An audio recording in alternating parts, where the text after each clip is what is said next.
വൈകിട്ട് 3:30യോടെയാണ് നേര്യമംഗലത്തിന് സമീപം ഊന്നുകലിനിടയിലായി ഇങ്ങനെ ഒരു അപകടം ഉണ്ടാകുന്നത്. വലിയൊരു അപകടമാണ് ഉണ്ടായതായി കാണുന്ന KSRTC ബസിന്റെ പിൻവശം ആകെ തകർന്നു. ഒരു വലിയ മരം വീണ് ഇവിടെ ഉച്ച മുതൽ തന്നെ വലിയ കാറ്റായിരുന്നു ഉണ്ടായിരുന്നത്. അതിനെ തുടർന്നാണ് മരം കടപുഴകി വീണത്. റോഡിലേക്ക് മരങ്ങൾ ചാഞ്ഞു നിൽക്കുന്നത് നിരവധി തവണ അധികൃതരുടെ ശ്രദ്ധയിൽപ്പെടുത്തിയിട്ടും അത് ഒഴിവാക്കാനായി യാതൊരു നടപടിയും അധികൃതർ സ്വീകരിച്ചിരുന്നില്ല. ഈ രണ്ടുപേരായിരുന്നു KSRTC ബസ്സിൽ ഉണ്ടായിരുന്നത്. ചേട്ടാ, ഈ അപകടത്തിന്റെ ഉണ്ടായ കാര്യം ഒന്ന് വിവരിക്കാം. നമ്മൾ ബ്ലോക്കായിട്ട് നിർത്തിയിട്ടൊക്കെ പറഞ്ഞു, നിൽക്കുമായിരുന്നു വണ്ടി നിന്നപ്പോഴേക്കും കുറേ കഴിഞ്ഞപ്പം ചില്ല എന്തോ പോലെ ബാക്കി കൂടെ സൗണ്ട് കേട്ടു.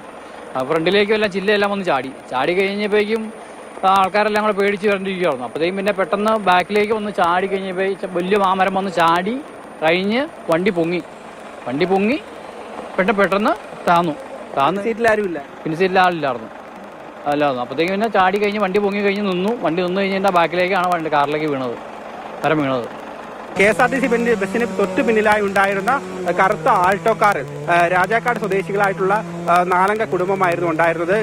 പോലീസ് ഉദ്യോഗസ്ഥനായ ജോബിയുടെ ഭാര്യ അഞ്ജുവിന്റെ അച്ഛനുമായിരുന്നു ഉണ്ടായിരുന്നത്. ജോസ് ആയിരുന്നു ഉണ്ടായിരുന്നത്. ജോസ് മുൻ സീറ്റിലായിരുന്നു ഇരുന്നിരുന്നത്. ഈ മരം വീണ ദിശയിലായിരുന്നു ജോസ് ഇരുന്നിരുന്നത്. അതിനാൽ തന്നെ ജോസിന് ഗുരുതരമായി പരിക്കുകയും ജോസ് സംഭവ സ്ഥലത്ത് വെച്ച് തന്നെ മരിക്കുകയുമായിരുന്നു. അതിനുശേഷം ഇവിടെ വളരെ 3 കിലോമീറ്ററോളം വാഹന ഗതാഗതം തടസ്സപ്പെടുകയുണ്ടായി. ഇപ്പോൾ JCBയും അഗ്നിശമന സേനയും ഒക്കെ സ്ഥലത്തെത്തി ഈ വീണ വലിയ മരം മുറിച്ചു മാറ്റി ഗതാഗതം പുനഃസ്ഥാപിച്ചുകൊണ്ടിരിക്കുകയാണ്.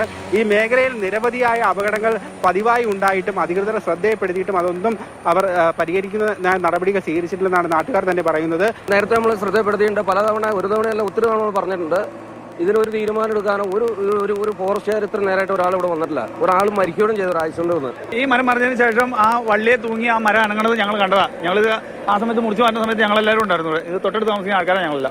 എന്താണെങ്കിലും ഇത് ഫോറസ്റ്റിന്റെ ഭാഗത്തുനിന്ന് വളരെ നിരുത്തരവാദപരമായ ഒരു കാര്യം നടക്കണേ. ഈ പ്രദേശം വളരെ അപകടകരമായ പ്രദേശമാണ് എന്ന് റവന്യൂ ഡിപ്പാർട്ട്മെന്റ് രേഖപ്പെടുത്തി സെൻസിറ്റീവ് മേഖലയായിട്ട് പ്രഖ്യാപിച്ചിട്ടുള്ള മേഖലയാണ്.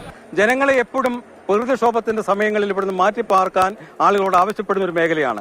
ഇങ്ങനെയുള്ള ഒരു പ്രദേശത്ത് നിൽക്കുന്ന മരങ്ങൾ അപകടകരമല്ല എന്നാണ് ഫോറസ്റ്റ് അധികാരികൾ പറയുന്നതെങ്കിൽ ഏത് മരമാണ് അപകടത്തിലുള്ളത് എന്ന് നിങ്ങൾ കാണിച്ചു തരേണ്ട ഒരു ബാധ്യത നിങ്ങൾക്കുണ്ട്. ഇവിടെ ഒരു പാറ, കാണുന്ന ദൃശ്യങ്ങളിൽ കാണുന്ന പോലെ ഒരു പാറ ആ മണ്ണിൽ നിന്ന് അടർന്നു മാറി ഇരിപ്പുണ്ട്. എപ്പോൾ വേണമെങ്കിലും റോഡിലേക്ക് പതിക്കാവുന്ന നിലയിലാണ് ആ പാറയുടെ സ്ഥാനം. അതുമെല്ലാം തന്നെ ഈ നാട്ടുകാരും പ്രദേശവാസികളും ഒക്കെ തന്നെ അധികൃതരെ ശ്രദ്ധയിൽപ്പെടുത്തിയിരുന്നു. അതിനൊന്നും പരിഹാരം കാണാനായി ആരും ശ്രമിച്ചിട്ടില്ല എന്നാണ് പറയുന്നത്. നേര്യമംഗലത്തു നിന്നും നന്ദുഷ എസ്, മാതൃഭൂമി ന്യൂസ്, ഇടുക്കി.